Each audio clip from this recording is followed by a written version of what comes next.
singer है प्रतापगढ़ से gram जाने वाले माँ विजय चंद्र रिकॉर्डिंग स्टूडियो भाईजान भाईजान हमारे धनोरा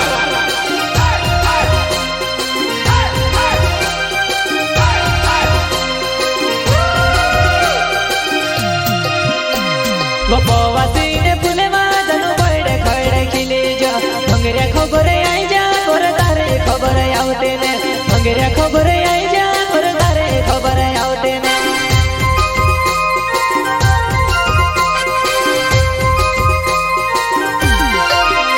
गोपवासी ने फुले माझनु बड़े खड़े खिले जा मंगरिया खबर आई जा और तारे खबर आवते ने मंगरिया खबर आई जा और तारे खबर आवते ने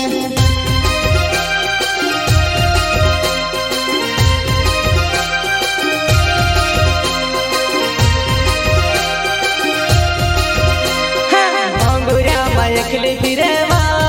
पड़े वकुर देड़ावा वे जुवाना अंगुरिया में एकली फिरेवा पड़े वकुर देड़ावा वे जुवाना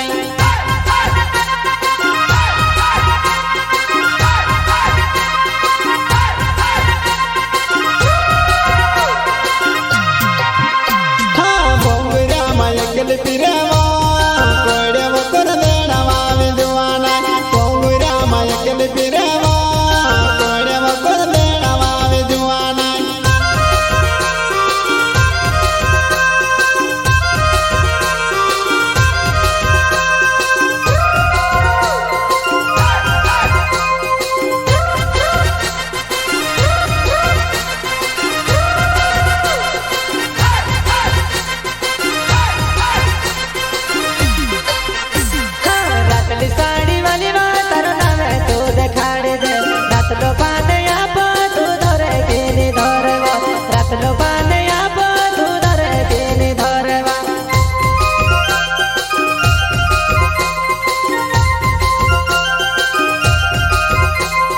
रतली साड़ी वाली मातर नवे तू देखानी दे रतल पाने आपो तू दरे कीनी दारवा रतल पाने आपो तू दरे कीनी दारवा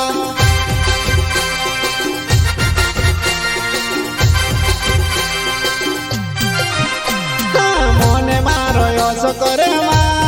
कोण्या मादारी ने जिमदी देवा मोने मारो योसो करे मा कोण्या मादारी ने जिमदी देवा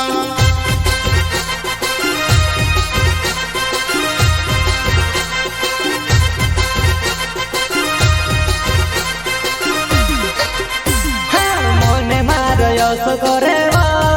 कोड़िया माधोरी ने चिमली धोमेवा मोने मारो योसो करेवा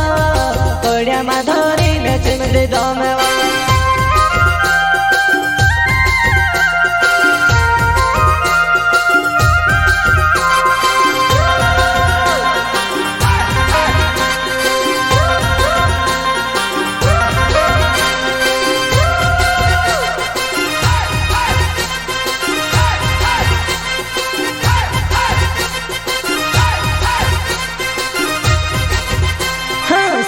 सिंगर गावे मारो नाम जामुनिया गावो मारो ने वावो सीखे सिंगर गावे मारो नाम जामुनिया गावो मारो ने वावो